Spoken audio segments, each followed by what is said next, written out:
পৃথিবীর এমনই এক সবচেয়ে বিপজ্জনক পাথর যার জন্য ৮০০ বছরে ২০টা রাজবংশ শেষ।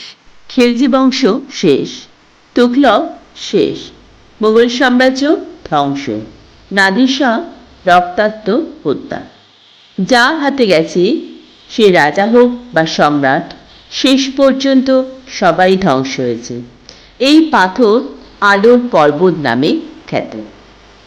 কিন্তু ইতিহাস বলছে এটা শুধু আলো নয়, এর সাথে জড়িয়ে আছে বিশ্বাসঘাতকতা, যুদ্ধ, হত্যা আর সাম্রাজ্যের পতন। দক্ষিণ ভারতের রাজ্যগুলো তখন সম্পদে ভরপুর। সেই সময় প্রথম ইতিহাসে উঠে আসে এক বিশাল হীরার নাম কোহিনূর। শতাব্দীর পর শতাব্দী ধরে এই হীরা পড়েছে এক শাসকের হাত থেকে আরেক শাসকের হাতে, যেন এক রহস্যময় অভিশাপ। যে একে পেয়েছে শেষ পর্যন্ত সবই হারিয়েছে। কোহিনূরকে ঘিরে একটা বিখ্যাত শ্লোক প্রচলিত আছে, যে এনাম বিভূতি চেত দুর্ভাগ্যং প্রাপ্নতি কেবলং দেব বলানি বিভূতি চেত নিরাকর। মানে যে এই হীরা ধারণ করবে সে পৃথিবীর মালিক হবে, কিন্তু যে পুরুষ এটা পড়বে তার কপালে দুর্ভাগ্য। শুধু ঈশ্বর বা কোনো নারী এটা পড়লে নিরাপদ। এটা কি শুধুই গল্প? তাহলে শোনা যাক। খিলজি বংশ শেষ, তুঘলক শেষ, মুঘল শেষ, নাদির শাহ খুন, রঞ্জিত সিংয়ের ছেলেরা সব খুন, ব্রিটিশ রাজার ছেলেরা অকাল মৃত্যু। ৮০০ বছরে ২০টা সাম্রাজ্য। কিন্তু গত ৮০০ বছরে যা হয়েছে সেটা দেখলে গায়ে কাটা দেবে। আজ আমরা সেই রক্তের পথ অনুসরণ করব, যে পথের শেষে দাঁড়িয়ে আছে কোহিনূর, কাকতীয় রাজা থেকে কুইন ভিক্টোরিয়া। আর দেখব অভিশাপটা কি সত্যি নাকি এটা শুধুই ইতিহাসের কোইন্সিডেন্স। গল্পের শুরু ১৩০০ শতাব্দীতে। কাকতীয় রাজবংশের রাজধানী ওরুগাল্লু, আজকে ওয়ারাঙ্গাল, ভদ্রকালী মন্দিরে দেবীর চোখে বসানো ছিল ৭৯৩ ক্যারেটের একটা হিরে, অখণ্ড নিখুঁত। ওটাই ছিল কোহিনূর। ১৩১০ সালে আলাউদ্দিন খিলজির সেনাপতি মালিক কাফুর দক্ষিণ ভারত আক্রমণ করে। কাকতীয় রাজা প্রতাপরুদ্র হারেন, মন্দির লুট হয়, দেবীর চোখ থেকে হীরা খুলে নেওয়া হয়। অভিশাপ শুরু হলো। মালিক কাফুর খুন হলেন। আলাউদ্দিন খিলজি ১৩১৬ সালে রহস্যজনক মৃত্যু।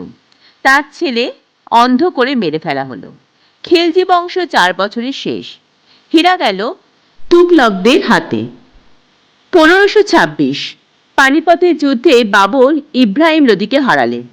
লোদির পরিবার বাবরকে কোহিনূর উপহার দিল প্রাণ বাঁচাতে। বাবর তার ছেলে হুমায়ুনকে দিলেন। হুমায়ুন তার জীবনের অর্ধেক সময় পালিয়ে বেড়ালেন, রাজ্য হারালেন, ভাইয়েরা বিষ খাওয়ালো, শেষে সিঁড়ি থেকে পড়ে মারা গেলেন। শাহজাহান এটাকে ময়ূর সিংহাসনে বসালেন।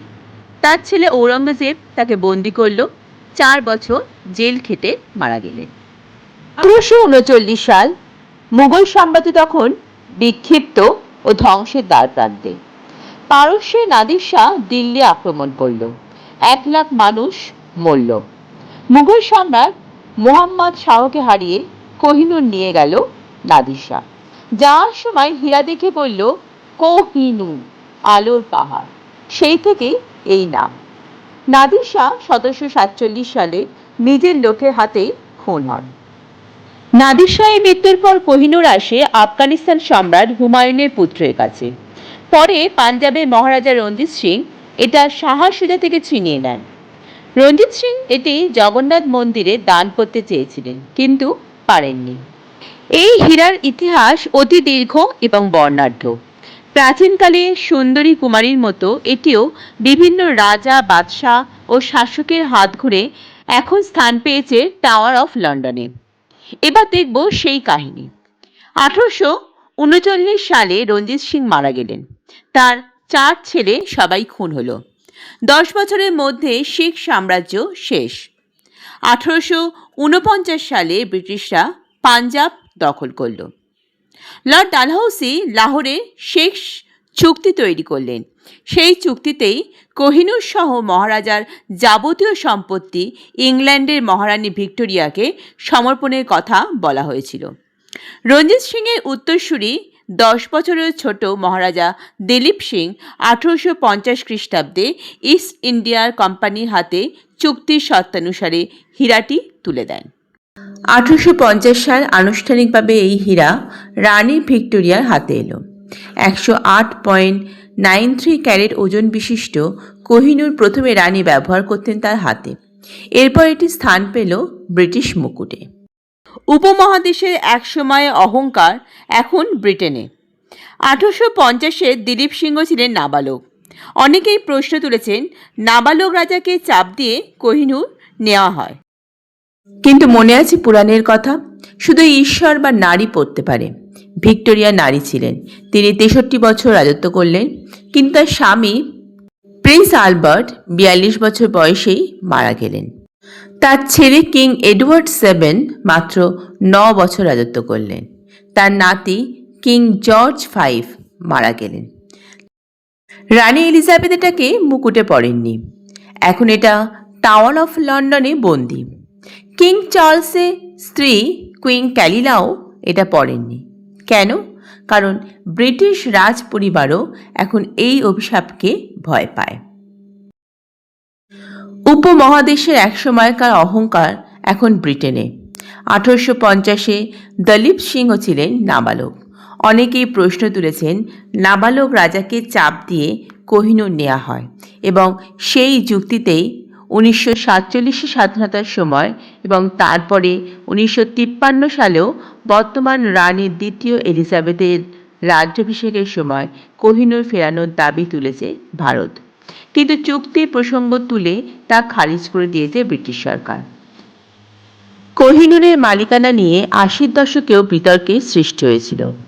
ইরান, ভারত, পাকিস্তান, আফগানিস্তান, এমনকি বাংলাদেশ পর্যন্ত এর সত্ত্ব দাবি করেছিল। তবে ব্রিটিশ সরকার সব দাবি প্রত্যাখ্যান করেছে এবং সকল দাবি অযৌক্তিক বলে আখ্যায়িত করেছে। কিন্তু যে পাথরের জন্য 20টা বংশ শেষ, 10 লাখ মানুষ মরেছে, সেটা কি কারো হওয়া উচিত, নাকি দেবীর চোখেই ফিরিয়ে দেওয়া উচিত? তুমি কি মনে করো? কোহিনূর ব্যাগ কমেন্ট করো যদি ফেরত চাও। আর পার্ট 2 দেখবে দরিয়া-ই-নূরের অভিশাপ। আজকের এই কাহিনীটি আপনাদের কেমন লাগলো অবশ্যই কমেন্টস করে জানাবে। ভালো লাগলে লাইক, শেয়ার এবং সাবস্ক্রাইব করবেন। আরও এই ধরনের অজানা এনশিয়েন্ট হিস্ট্রি এবং মাইথোলজিক্যাল কাহিনী শোনার জন্য সাবস্ক্রাইব করে পাশে থাকুন এনশিয়েন্ট সিক্রেটে।